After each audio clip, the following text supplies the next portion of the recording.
오늘 나눌 말씀 봅시다. 창세기 22장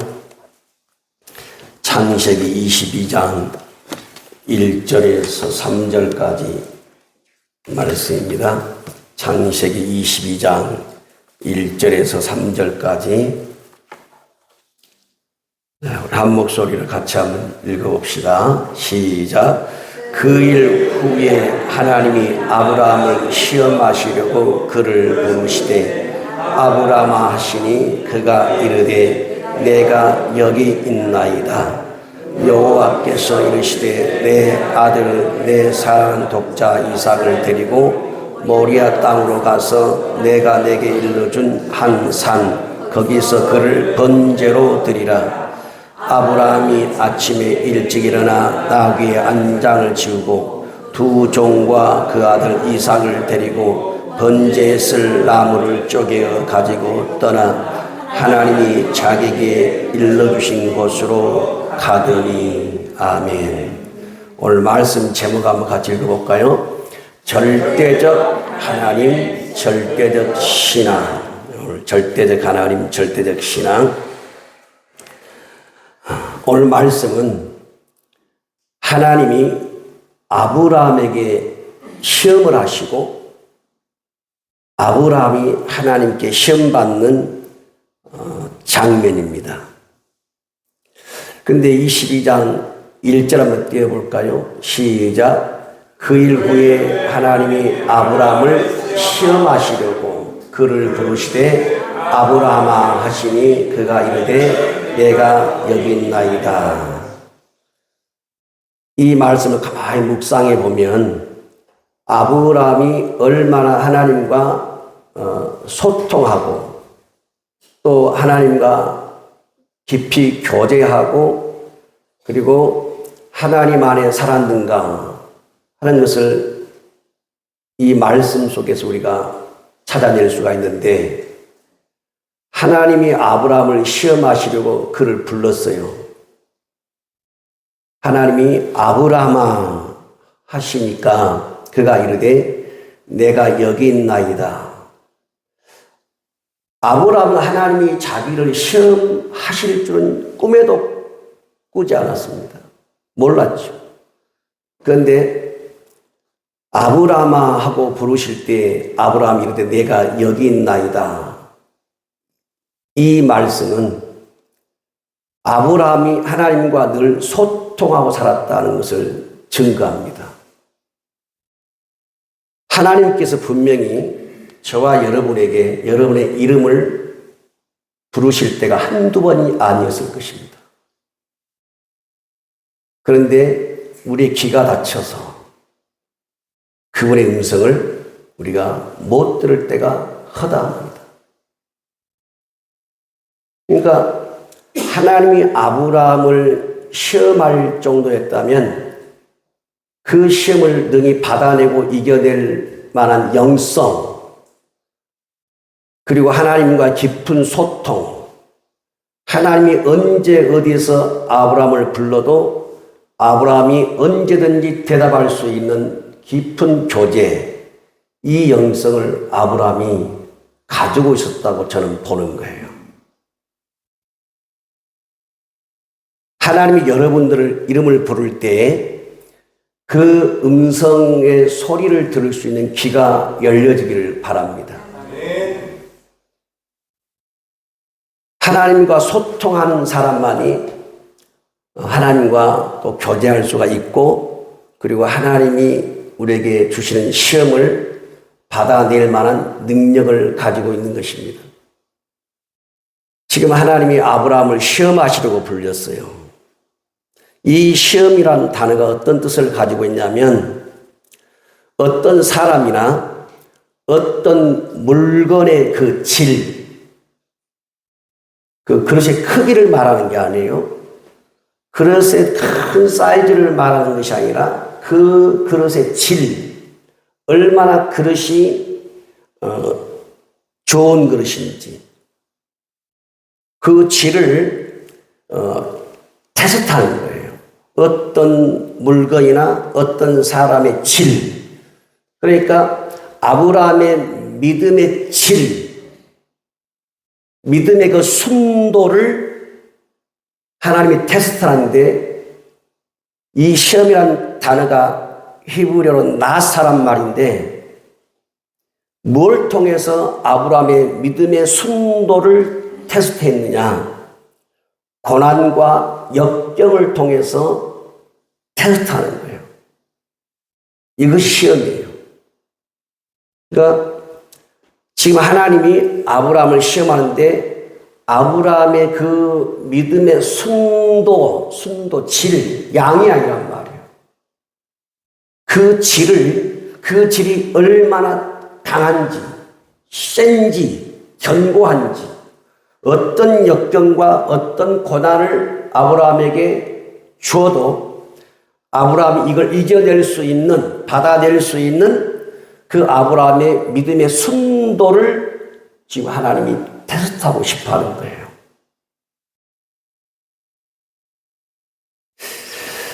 제가 이번 주간에 순천의 황은혜 집사님하고 오랜만에 통화를 하면서 전화로 기도를 해 주었는데, 그분이 자기 시동생을 병원에서 돌보고 있습니다. 시동생은 식물인간입니다. 24시간을 간병을 해야 됩니다. 대변, 소변 받아내는 것은 수술해야 될 일이고, 먹이고, 가래를 뽑아내고, 잠을 재우고, 달래고,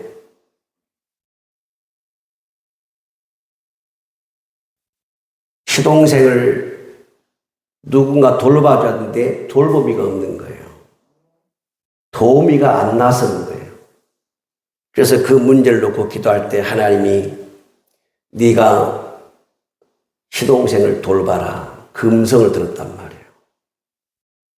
그러니까 왜 하필 나입니까? 내가 전에도 내 시동생을 돌보고 섬기면서 힘들었는데 왜 또 내가 시동생을 돌봐야 됩니까? 여러분, 식물인간을 돌보는 것이 쉬운 일이 아니거든요. 하루도 아니고 한 달도 아니고. 그런데 그분이 뭐라고 이야기하냐면, 목사님, 천국 가기가 얼마나 힘들고 어렵습니까? 그 성경에 있는 말씀이거든요. 천국 가기 너무 힘들다는 거예요. 그래서 주님이 저에게 너는 너의 시동생을 돌보면서 세상과 담을 쌓고 너 천국 가라고, 세상 사람 되지 말고 너 천국 가라고, 그렇게 주님께서 저를 거기에 집어넣은 줄로 믿습니다. 해석을 그분이 멋지게 하죠. 나가면 친구 만나고 싶고, 카페 가서 차 마시고 싶고, 꽃 구경하고 싶고, 바람 쐬고 싶고. 그런데 주님이 병원에 딱 가둬놓고 너는 천국 가야 되니까 세상을 잊고 그 속에서 믿음으로 살라고.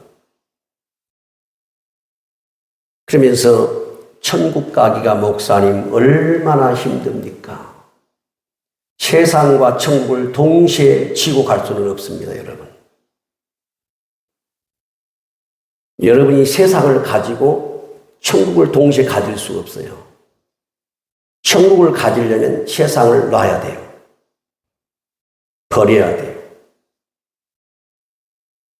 그래서 주님도 얘들아, 천국 들어가기가 얼마나 어려운지 낙타가 바늘귀로 들어가는 것보다 부자가 천국에 들어가는 것이 더 어렵다는 거예요.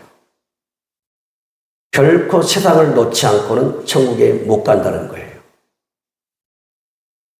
그러니까 그 음성을 그렇게 받아들이고 거기에 순종하면서 자신의 삶을 드리는 거예요. 자기 자식을 위해서, 남편을 위해서, 자신을 위해서 인생을 사는 것이 아니라 자기 시동생 식물인간을 위해서 그런 사람들의 전화를 받고 믿음을 들어보면 정말 우리의 믿음이 부끄럽고 보잘것없고 그런 것을 우리가 늘 느끼고 또 그런 이야기를 들을 때 도전을 받는 거죠. 하나님이 시험하실 때요, 아무나 시험하지 않습니다.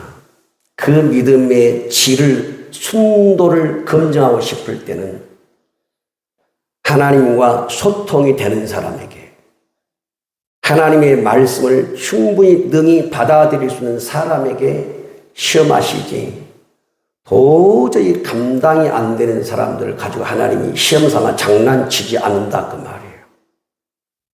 그래서 여러분들에게 어떤 시험이 올 때에 하나님 내가 여기 있습니다.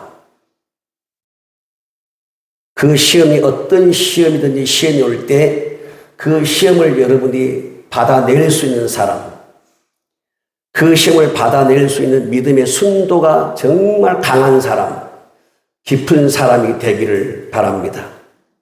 그래서 이 시험이란 단어가 어떤 사람이나 어떤 물건의 질, 양이 아니라 질을 역경이나 고난을 통해서 테스트하는 거예요. 그 역경과 고난이 때로는 자신의 목숨을 요구할 수도 있는 거다 그 말이에요. 하나님이 아브라함을 지금 시험하고 있습니다. 20장 1절에 보니까. 그러면 아브라함이 하나님께 지금 받은 시험지를 보면 그 시험지가 뭐냐면 22장 2절 볼까요? 아브라함이 받은 시험지예요. 시작. 여호와께서 이르시되 내 아들 내 사랑하는 독자 이삭을 데리고 모리아 땅으로 가서 내가 너에게 일러준 한 산 거기서 그를 뭘로 드리라? 번제로 드리라. 하나님께 제사는 반드시 제물이 필요합니다. 여러분들이 이 아침에 하나님 앞에 제사 드리러 나왔거든요. 그런데 여러분의 몸으로도 제사를 드리지만 여러분들이 제물을 가지고 하나님께 드린 분도 계실 거예요. 11조, 감사헌금, 주정헌금, 생일헌금, 그건 제물이거든요.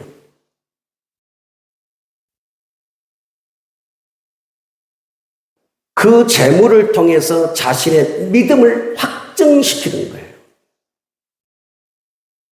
그래서 어떤 제물이든지 간에 그 제물은 자신의 믿음을 보여주는 것입니다. 하나님이 아브라함이 100살에 얻은 아들 이삭을 모리아산의 번제로 제물로 바치라는 이 시험지를 받아든 거예요.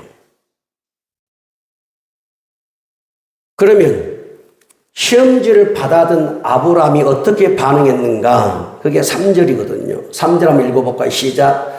아브라함이 아침에 일찍 일어나 나귀의 안장을 치우고 두 종과 그의 아들 이삭을 데리고 번제에 쓸 나무를 쪼개 가지고 떠나 하나님이 자기에게 일러주신 곳으로 가더니 그랬어요.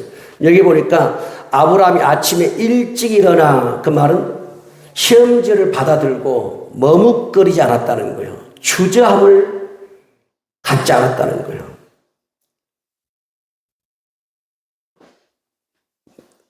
백살에 얻은 아들 이삭을 번제로 바치라는 것을 아브라함이 모를 리가 없어요. 번제가 어떤 제사인지를 아브라함이 모를 리가 없다고 말이에요.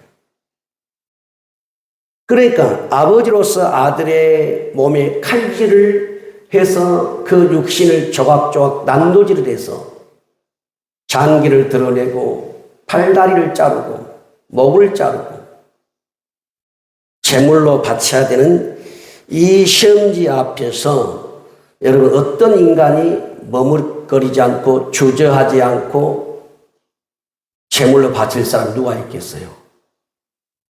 아마 우리는 기겁하고 다 도망갈 것입니다. 그런 하나님 안 믿겠다고. 그런 신을 내가 안 믿겠다고. 대부분 그럴 겁니다. 근데 아브라함은 아침에 일찍 일어나 머뭇거리거나 주저함이 없이 그 받아든 시험지를 가지고 모리아 산을 향해 가는 거예요. 그리고 그 아들 이삭을 데리고 번제에 쓸 나무를 쪼개어 구체적으로 행동하고 있습니다. 재물을 잡아서 불태우려면 나무가 필요하니까 구체적으로 나무 장작을 쪼개가지고 떠나는 거예요. 실제적으로 몸으로 그 시험을 지금 옮기고 있는 장면을 볼 수가 있습니다. 그리고 하나님이 자기에게 일러주신 곳으로 가더니 그랬어요. 다른 곳이 아니에요. 엉뚱한 곳이 아니에요. 요나 선지자처럼 다른 곳으로 도망가는 것이 아니라고. 시험지를 받아든 그 산으로 가는 거예요. 조금도 생각이나 감정이나 마음에 흐트러짐이 없이 가는 겁니다. 그러니까 아브라함이 하나님께 받은 이 시험지는 하나님이 100살에 얻은 아들 이삭을 하나님이 진짜로 죽이려고 하는 의도가 아니단 말이에요. 아브라함이 하나님을 어떻게 믿는지, 어떻게 섬기는지, 어떻게 제사하는지, 어떻게 하나님을 예배하는지, 이것을 그 믿음의 질을 하나님이 지금 보고 싶은 겁니다. 그런데 뭘로 했다고 말이죠? 아들의 목숨을 가지고 이야기하는 거예요. 여러분, 돈보다 귀한 게 아들 목숨이죠. 아브라함에게 어마어마한 많은 살림살이와 재정보다 귀한 게 자식 이삭의 생명입니다. 아브라함이 돈을 달라고 하면 억만금을 드릴 수 있을 것이고, 아브라함이 소나 양을 하나님이 요구했으면 수천 마리를 갖다가 드릴 수 있었어요. 그런데 하나님이 원하는 것은 돈도 아니고 양도 염소도 소도 아니고 아들 이삭의 목숨이었어요. 가장 귀한 것입니다. 하나님은 여러분에게 분명히 말씀하십니다. 너의 가장 귀한 것으로 나에게 드리라고. 그런데 사람마다 그 귀한 것이 다르거든요.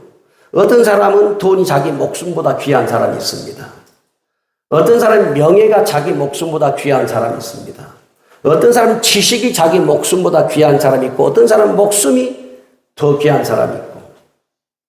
하나님이 여러분을 테스트할 때는 가장 귀한 걸로 테스트를 합니다. 하나님이 아브라함에게 지금 어떤 시험이냐면, 네가 나를 하나님으로 믿을 때 절대적인 하나님으로 믿느냐, 아니면 상대적인 하나님으로 믿느냐, 이걸 보고 싶은 거예요. 그것을 하나님이 가장 아브라함이 아끼는, 사랑하는 이삭을 통해, 독자 이삭을 통해서 아브라함의 믿음이 절대적인지 아니면 상대적인지 이걸 보고 싶은 겁니다. 아브라함이 자기 믿음이 하나님에 대해서 절대적이라면 하나님의 요구, 그 시험지에 대해서 어떤 변명도, 타협도, 이유도 되지 않고 즉각 순종할 것이고, 아브라함이 평소의 믿음이 하나님에 대하여 상대적이었다면 하나님의 그 요구에 대해서 여러 가지 이유와 변명을 대면서 하나님께 순종할 수 없을 거라고 말이에요. 그러니까 지금 이 시험은 네가 나를 하나님으로 믿을 때 절대적으로 믿느냐 아니면 상대적으로 믿느냐, 이 시험이다 말이에요.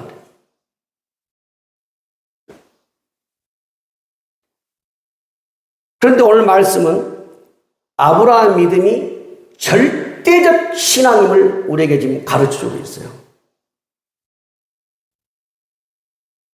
100살에 얻은 독자잖아요. 그 아들 이삭을 하나님께서 바치라는데 번제물로 변명이 없습니다. 핑계가 없습니다. 될 만한 이유가 많아요. 아내 사라가 반대합니다. 종들이 반대합니다. 내 양심이 허락하지 않습니다. 내 친구들도 허락하지 않습니다. 아브라함이 이유 되려고 하면, 변명거리를 찾으려고 하면 수도 없이 많아요. 그런데 아브라함이 오늘 1절, 2절, 3절을 보면 즉각적으로 순종합니다. 이것은 아브라함의 믿음이, 하나님을 향한 그 믿음이 절대적이었다는 말이에요. 그러면 오늘 저와 여러분에게 있어서 하나님은 어떤 존재인가? 우리 성도들이 지금 하나님을 믿는 사람들이거든요. 예수님을 믿는 사람들인데 여러분의 신앙은 절대적이냐 상대적이냐 하는 거예요. 하나님을 절대적으로 믿으면 그 사람의 행동이 절대적인 행동을 하게 돼 있어요. 하나님을 믿는 내 믿음이 상대적인 사람은 그 신앙이 항상 상대적으로 작동하게 돼 있습니다. 자신에게 하나님이 어떤 분이냐에 따라서 그 사람의 믿음의 색깔이 달라져요. 앞으로 늘 전진하든지 뒤로 물러나든지 뜨겁든지 차갑든지 미지근하든지 아니면 아멘으로 순종하든지 변명으로 불순종하든지 그 하나님에 대하여 내가 어떤 분으로 믿냐는 거예요. 그것에 따라서 그 사람의 믿음의 색깔이 보입니다. 그러니까 여러분들의 신앙의 색깔을 금방 알 수가 있어요. 하나님에 대해서 여러분들이 어떤 믿음을 보이느냐가 믿음의 색깔이다 그 말이에요. 그러면 여러분들의 색깔이 뜨거운 것인지 차가운 것인지 미지근한 것인지 변명을 대든지 이유를 대든지 핑계를 대든지 아니면 아멘으로 순종하든지 그 색깔을 여러분이 지금 찾아볼 수가 있어요. 오늘 아침에 이 말씀을 통해서 나의 믿음이 하나님에 대하여 절대적이었구나, 나의 믿음이 상대적이었구나 하는 것을 여러분들이 스스로 답을 찾을 수가 있단 말이에요. 그래서 자신의 모든 행동은 자신이 믿고 있는 하나님을 보여주는 겁니다. 여러분의 행동은 여러분의 하나님을 보여줘요.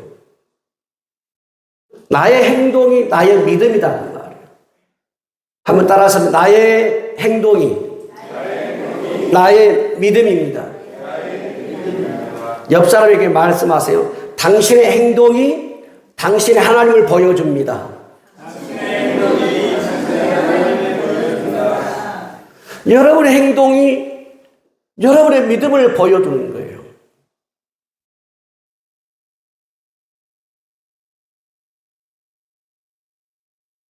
그래서 내 행동이 하나님에 대하여 내가 절대적인 하나님인지를 보여주고 내 행동이 하나님에 대하여 상대적인지를 보여준다는 말이에요. 절대적인 신앙은 자신의 감정이나 자신이 처한 환경이나 상관없이 하나님을 절대적으로 섬기는 거예요.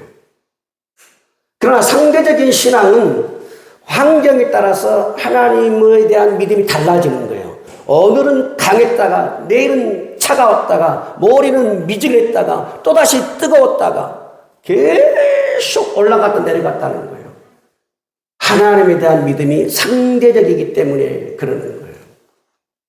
그러나 절대적인 믿음은 외부의 환경을 초월해버려요. 오늘 여러분들이 아침에 예배드리러 나오셨지만 여러분 가정에 여러분에게 문제 없는 분 있습니까? 문제. 여러분 다 문제가 있습니다.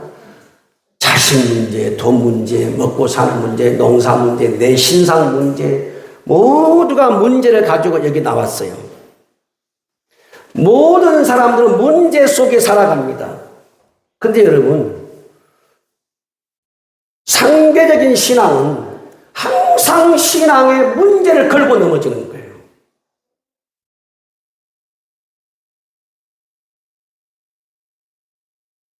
여러분, 신앙은요, 문제는 문제고 신앙은 신앙이에요. 절대적 신앙은 문제를 초월해버리는 겁니다.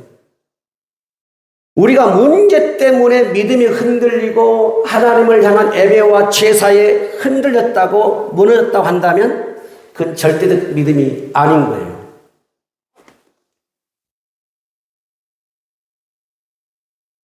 절대적 믿음은 아무리 밖에서 어떤 문제가 일어나더라도 개인에게, 가정에게 속이 안 흔들리는 거예요. 외부에 일어난 사건 때문에 속이 문제가 일어난 것은 그 신앙이 절대적이 아니다. 그 말이에요. 우린 다 문제를 가지고 산다니까. 철학은 문제 없겠습니까? 다 문제 속에 있어요. 이거 인생살이에요. 근데 상대적 신앙은 항상 하나님을 예배하고 제사할 때 문제를 걸고 넘어지는 거예요.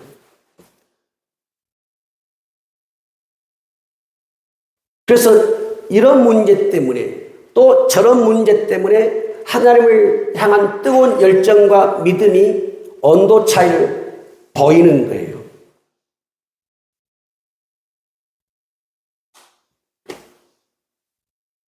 여러분 집마다 다 문제가 있습니다. 그리고 자녀에게도 문제가 있을 수가 있고, 재정에 문제가 있을 수 있고, 여러분의 어떤 비즈니스, 사업, 활동, 농사에 문제가 있을 수가 있고, 또 여러분 몸에, 건강에 문제가 있을 수가 있어요. 그런데 하나님보다 문제가 더 크다면, 그 사람은 죽을 때까지 문제에 갇혀서 문제 때문에 죽는 거예요. 그러나 문제보다 하나님이 큰 사람은 문제를 이기고 살아간다고 말이에요. 여러분들이 문제 때문에 기도가 멈춰질 때가 있어요. 문제 때문에 기도가 멈추고, 문제 때문에 예배가 멈춰질 때가 있고, 문제 때문에 찬송이 멈춰질 때가 있고, 문제 때문에 감사가 멈춰질 때가 있어요. 문제가 발생하니까 감사가 안 나와요. 문제가 발생하니까 찬송이 안 나와요. 문제가 발생하니까 기도가 안 나와요. 문제가 발생하니까 예배가 안 드려져요. 그것은 하나님에 대하여 지금까지 상대적 믿음으로 살았기 때문에 그런 거예요. 그런 신앙은 죽을 때까지 문제 속에 갇혀서 문제로 죽고 마는 거예요. 그러나 절대적인 신앙은 뭐냐면 문제를 넘어서 버린단 말이에요. 문제를 다스리고 문제를 통치하고 나갈 수가 있는 거예요. 그래서 우리 성도님들은 아무리 여러분이 어떤 문제를 가지고 있든 그것이 하나님보다 크게 해서는 안 된다는 말이에요. 그것이 주님보다 커서 안 돼요. 그러면 그 사람 믿음은 자랄 수가 없고 성장할 수가 없고 하나님의 그 선한 능력을 맛볼 수가 없어요. 늘 문제 깔려 사니까. 여러분들이 문제가 생길수록 주님을 찾아야 되고, 문제가 생길수록 기도를 해야 되고, 문제가 생길수록 예배를 드려야 되고, 문제가 생길수록 감사, 찬송해야 될 이유는 여러분이 가지고 있는 문제보다 주님이 더 크다고 말이에요. 여러분이 가지고 있는 어떤 문제보다 하나님이 더 크시고 위대하다고 말이에요. 그런데 문제를 하나님보다 크게 놓으니까 문제에 부딪히면 예배를 잃어버려, 기도를 잃어버려, 찬송을 잃어버려, 감사를 잃어버려 사는 거예요. 여러분이 한번 생각해 보세요. 하나님이 나에게 더 큰가? 문제가 더 큰가? 내가 문제에 지금까지 당했는가? 하나님의 능력으로 문제를 돌파하고 살았는가? 우리 성도들이 다 하나님을 믿는 사람들이에요. 섬기고 예배하는 사람들이에요. 오늘 또 우리 하나님을 예배하기 위해서 우리 성도들이 다 교회에 나와 있어요. 그렇지만 여러분이 보인 행동들은 다 달라요. 그 행동들이 뭘 보여주냐? 여러분의 믿음을 보여준다는 말이에요. 오늘 교회 내가 못 나올 수도 있어요. 그럼에도 불구하고 그런 상황이 벌어졌음에도 불구하고 나와서 예배를 드리는 것은 그 문제를 여러분이 이겼다는 거예요. 도저히 기도할 수 없는데 나와서 엎드려 기도해야 한다는 것은 그 문제를 이겼기 때문에 하는 거예요. 우리 성도들이 문제를 주님보다 더 크게 놓으면 여러분들은 문제에 깔려 죽습니다. 그 문제 때문에 여러분 교회를 떠나고 주님을 떠난 사람 많거든요. 그 문제 때문에. 코로나라고 하는 그 문제 때문에 얼마나 많은 교회가 문을 닫았습니까? 얼마나 많은 성도들이 교회를 떠났습니까? 그것이 바로 하나님이 그들에게 상대적이었다는 말이에요. 그래서 우리 성도님들은 하나님을 믿고 살 바에는 목숨 걸고 믿으라고 말이에요. 목숨을 걸고 믿으라고. 바울이 로마 14장에 말씀하죠. 우리가 살아도 주를 위해 살고 죽어도 주를 위하여 죽나니 그러므로 사나 죽으나 우리가 주의 것이라.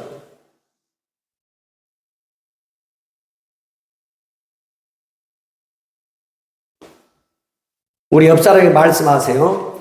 이왕 예수 믿을 바에 이왕 하나님 믿을 바에 목숨 걸고 믿으시기 바랍니다. 할렐루야. 목숨 걸고 믿어야 돼요. 왜냐하면 우리 목숨이 하나밖에 없잖아요. 가장 귀한 거예요. 가장 귀한 걸 걸어놓고 여러분 하나님 믿으시기 바랍니다.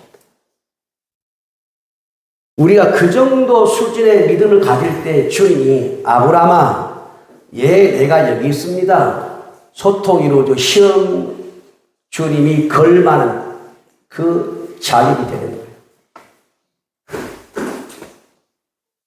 그러면 성경에 보니까 이 지금 아브라함은 하나님 앞에 절대적 자신의 믿음을 보이고 있단 말이에요. 그러면 아브라함만 그러냐? 그게 아니에요. 욥기 1장 20절 볼까요? 시작. 욥이 일어나 겉옷을 찢고 머리털을 밀고 땅에 엎드려 애배하며. 욥이 지금 옷을 찢었다. 머리털을 밀어버렸다. 이 말은 욥이 마음에 느끼는 이 아픔을 그대로 보여주는 거예요. 아픔을 어떻게 표현 못하니까 옷을 찢어버리는 거예요. 마음을 찢듯이. 머리털을 다 밀어버리는 거예요. 너무 아프니까.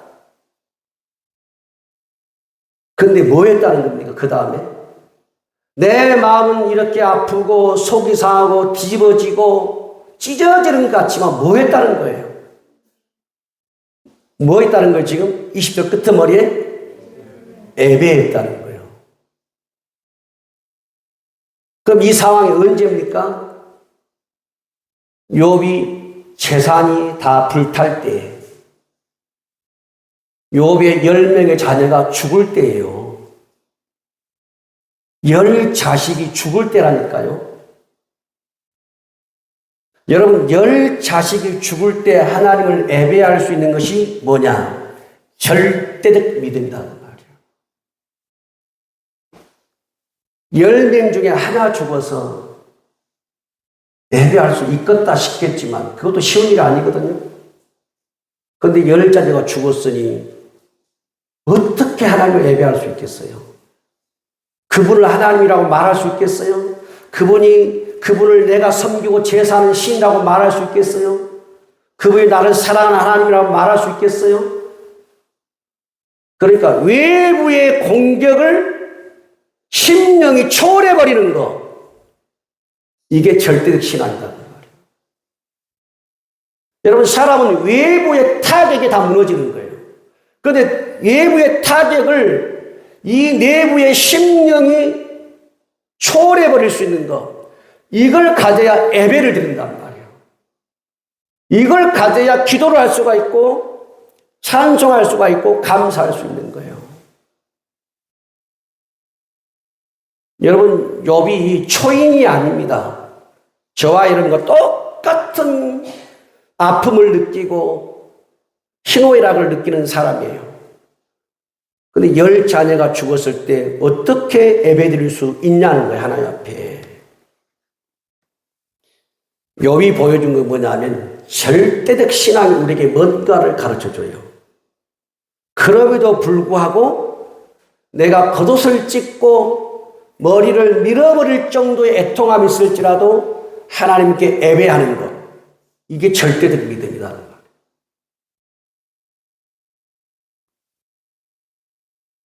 다니엘서 3장 17절 18절 볼까요? 시작. 왕이여, 우리가 섬기는 하나님이 계시다면 우리를 맹렬히 타는 풀무불 가운데에서 능히 건져내시겠고 왕의 손에서도 건져내시리이다.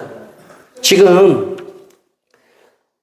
바벨론의 왕이 금신상을 세워놓고 거기에 절하지 않는 자들을, 다른 신을 섬기는 자들을 풀무불, 용광로 불 속에 집어넣어서 태워 죽이는 거예요.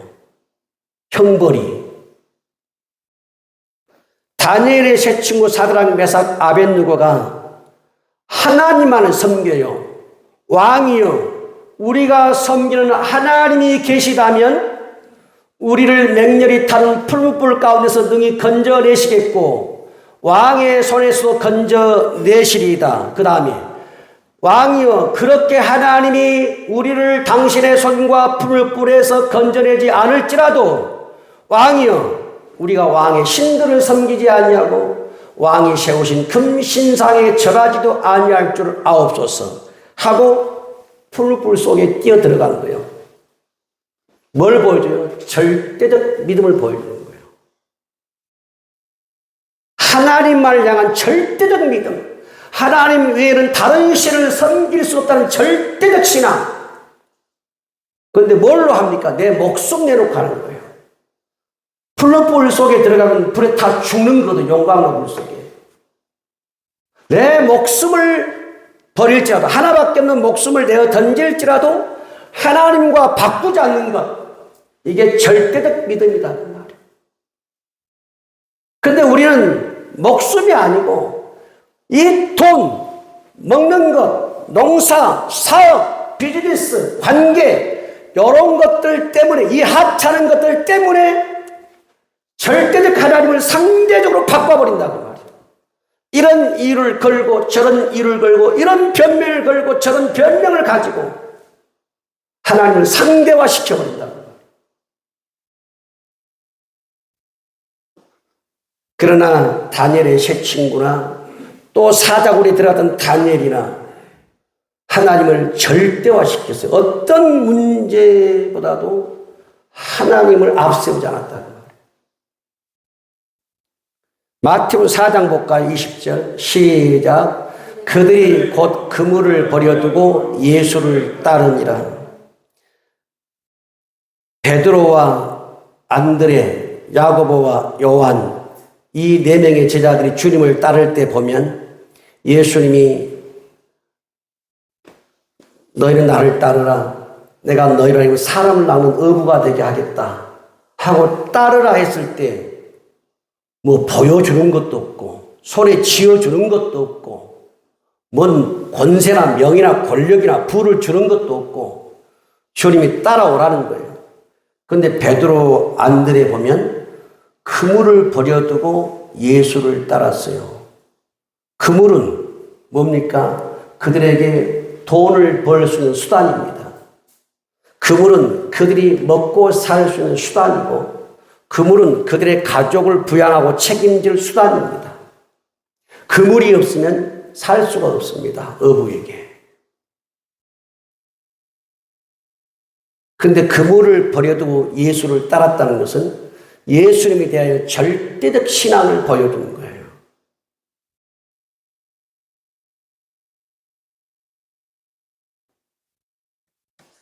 사도행전 16장 볼까요? 시작. 한밤중에 바울과 실라가 기도하고 하나님을 찬송하며 제수들이 듣더라. 사도행전 16장에 바울과 실라가 빌립보에서 복음을 전하다가 일이 좀 꼬여가지고 감옥에 갇히는 일이 벌어졌어요. 그런데 바울과 실라가 얼마나 맞았던지 매를 맞고 살이 터지고 찢어지고 피가 나고 손발을 묶어놓고 감옥 속에 집어넣어버린 거예요. 뭐하다가 빌립보에서 복음을 전하다가 얼마나 억울합니까? 얼마나 분합니까? 어떻게 주님이 이럴 수 있습니까? 어떻게 하나님이 살아계신다면 우리에게 피할 길을 주시지 이렇게 우리가 억울하게 매맞고 감옥 갇히고 이렇게 우리가 합니까? 그런데 바울과 실라가 뭐 했어요? 두 가지를 합니다. 기도하고 하나님을 찬송했습니다.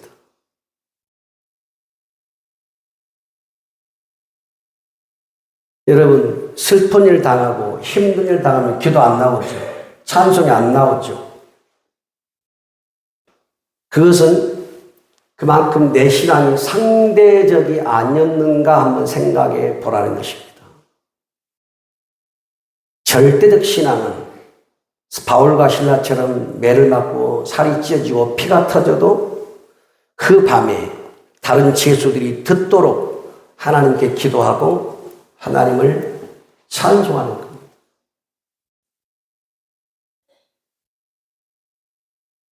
그러니까 여러분들이 인생의 밤이 찾아올 때에 기도하고 찬송하는 사람이 있다면, 여러분이 만약 그런 사람이라면 여러분의 신앙은 절대적인 것입니다.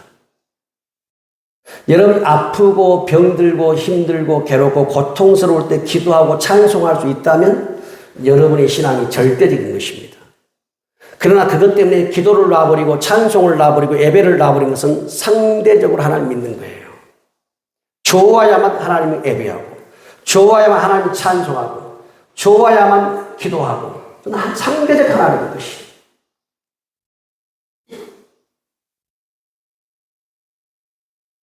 히브리 11장 38절 볼까요?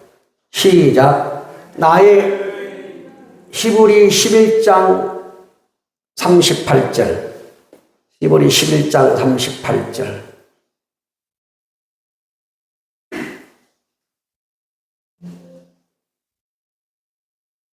히브리서 11장 38절 시작. 이런 사람은 세상이 감당하지 못하느니라.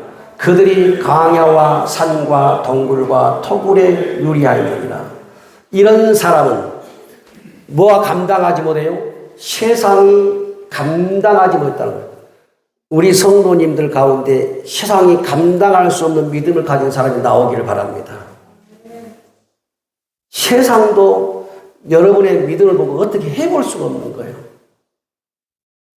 그 정도 믿음이라면 세상 사람들은 그러죠. 예수에 미쳐도 보통 미친 게 아니구나. 예수 믿더니 정신이 나가버렸구나.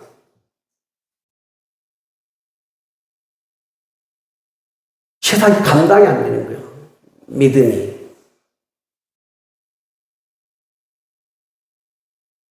그들이 광야와 산과 동굴과 토굴에 집 버리고 집 떠나고 살림살이 버려두고 믿음 때문에 어디로 들어가서 광야에 들어가고 산에 들어가고 동굴에 들어가고 토굴에 들어가서 뭐 한다는 거예요? 거기서 주님 예배하는 거예요. 그러니 그 믿음을 누가 감당합니까? 예수님 믿는 것 때문에 그 핍박을 견디다 못 견뎌서 집도 뺏기고 땅도 뺏기고 다 뺏기고 갈 데 없어서 광야에 들어가고 산에 들어가고 동굴에 들어가고 토굴에 들어가서 내 몸 살아보겠다고 숨는 게 아니라 거기서 기도하는 거예요. 거기서 하나님께 예배하는 거예요. 그러니 이 사람들의 믿음을 어떻게 세상이 감당하겠냐는 거예요. 여러분의 믿음을 세상이 감당할 수 없도록. 그러니까 아내의 믿음이 얼마나 좋으면 남편이 감당이 안 돼버린 것이나 감당이 안 돼버린 것. 남편의 믿음이 너무너무 좋으니까 아내가 감당이 안 되는 거예요. 자녀들의 믿음이 너무너무 좋으니까 감당이 안 돼요. 우리 최덕만 집사님이 뒤에 앉아 계시지만 최덕만 집사님 따님 아버지 전도하기 위해서 이렇게 시골에 자꾸 내려오고 저를 찾아오고 그러는데 우리 최덕만 집사님이 그 따님 그 사이의 믿음을 보면 아마 감당이 안 될 것입니다. 감당이 안 돼요. 결국은 감당 안 되는 그 믿음에 아버지가 굴복하는 거예요. 그러니까 저도 알죠. 우리 최선임 성도님 집사님 신앙을. 그 정도 신앙이면요. 별 욕을 다 먹는 거예요. 별 욕을 다 먹어요. 왜 감당이 안 되는 거예요. 그런데 그런 감당할 수 없는 절대적 믿음을 보일 때 상대방이 무너져 버리는 거예요. 그런데 여러분들이 상대적 신앙을 자꾸 보이잖아요. 타협하고 변명하고 이유를 대고 계속 상대적 신앙을 보이죠. 사람 못 이깁니다. 그 상대방을 내가 이길 수 있는 길은 내가 절대적 믿음의 단계로 올라서야 돼요. 그래야 그 사람이 무너져 버리는 거예요. 여러분, 저와 여러분 문제 속에 산다니까요. 문제 속에 살아요. 그 문제를 뛰어넘을 수 있어야 돼요. 아브라함처럼, 욥처럼, 다니엘의 세 친구처럼, 베드로, 안드레, 야고, 요한, 바울과 실라, 이 순교자들 사람, 순교자들처럼 광야에 들어가서, 산에 들어가서, 동굴에 들어가서, 토굴에 들어가서. 여러분, 지금 어느 시대인데 누가 산에 가서 산기도 합니까? 동굴에 들어가 동굴 기도를 합니까? 누가 토굴에 들어가 토굴 기도 합니까? 교회 가는데 못 가게 하죠. 적당히 믿으라고. 적당히 교회 다니라고. 여러분, 상대적 신앙에 절대적 신앙이 굴복하지 마십시오. 상대적 신앙을 절대적 신앙이 굴복시킬 수 있는 믿음을 가지라는 말이에요. 히브리 10장 38절 39절 볼까요? 시작. 나의 의인은 믿음으로 말미암아 살리라. 또한 뒤로 물러가면 내 마음이 그를 기뻐하지 아니하리라 하셨느니라. 우리는 뒤로 물러가 멸망할 자가 아니요 오직 영혼을 구원하며 이르는 믿음을 가진 자니라. 어떤 믿음을 가진 자고 주님 묻습니다. 38절 볼까요? 어떤 믿음을 여러분은 가지고 있습니까? 나의 의인은 믿음으로 말미암아 살리라. 하나님이 보는 의인은 뭐냐? 믿음으로 사는 사람입니다. 뒤로 물러가지 않는 사람. 이러면 물러가고 저러면 물러가고 이 문제 때문에 물러가고 저 문제 때문에 물러가고 이런 환경 저런 환경 때문에 믿음이 물러가고 그것은 상대적 신앙을 내가 지금 가지고 있다는 거예요. 절대적 믿음은 물러서지를 않는 거예요. 우리 주님이 누구를 기뻐해요? 그런 믿음을 가진 사람, 그런 마음을 가진 사람, 결코 어떤 문제 앞에서 뒤로 물러가지 않는 믿음을 가진 사람, 그 믿음을 가진 사람을 주님이 기뻐한다는 거예요. 39절이 뭡니까? 우리는 뒤로 물러가면 어디로 가는 거예요? 멸망할 자가 아니요. 뒤로 물러가서 멸망하는 겁니다. 여러분이 믿음이 뒤로 물러가면서 여러분이 영혼을 지옥으로 내가 보내는 것과 똑같은 거예요. 멸망하는 자가 되는 거예요. 우리의 믿음은 어떤 믿음이면 자기 영혼을 구원하며 이러는 믿음을 가진 자라는 거예요. 그게 절대적 믿음이에요. 어떤 문제와 타협하지 않고 변명하지 않고 이유되지 않고 하나님이 우리에게 던진 시험지를 능히 받아들고 지정한 장소로 가서 주님을 예배하는 것. 그 문제가 나를 집어삼킬 만한 태산 같은 문제지만 거기에 굴하지 않고 하나님의 음성을 듣고 예배하는 것. 그 절대적 믿음. 여러분, 성경은 그래서 다양한 각도로 성경을 우리에게 보여주고 있는데 이러한 절대적 믿음을 가진 사람과 상대적 믿음을 가진 사람들의 믿음을 보여주고 있는 거예요. 오늘 하나님이 아브라함에게 한 시험지는 다른 게 아닙니다. 네가 나를 절대적으로 믿느냐 아니면 상대적으로 믿느냐, 그것을 아들의 목숨을 가지고 하나님이 시험하는 거예요. 그런데 아브라함은 이 문제를 뛰어넘어섰어요. 아무리 100살에 얻은 자식의 생명이 귀해도 하나님보다 더 귀한 것이 없다는 것을 절대적으로 보여준 거예요. 그게 아브라함 믿음의 질이었어요. 오늘 우리는 이 말씀 앞에서 오늘 저와 여러분 믿음이 절대적 신앙이냐 아니면 상대적 신앙이냐, 오늘 여러분들이 어떤 문제가 왔을 때 그 문제는 여러분의 믿음을 절대적인지 여러분의 믿음이 상대적인지를 검증할 수 있는 시험지인 것입니다. 그래서 여러분이 문제에 지배받지 말고 문제를 뛰어넘어서 하나님을 예배하는, 기도하고 찬송하고 감사하는 이런 절대적 믿음을 우리 성도님들이 갖기를 우리 예수님 이름으로 축복합니다.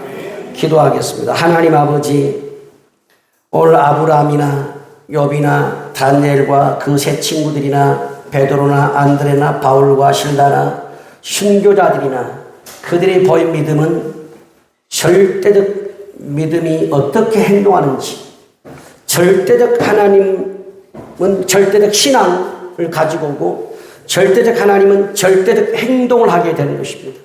우리가 하나님을 믿으면서 너무나 상대적으로 하나님을 섬기지 않았는지, 상대적으로 하나님을 향한 신앙을 갖지 않았는지 우리 자신의 신앙을 이 아침에 돌아보면서 오늘 우리의 행동이 우리의 하나님을 보여줍니다. 우리의 크고 작은 모든 행동들은 내가 하나님을 어떻게 믿고 있는지를 보여주는 것입니다.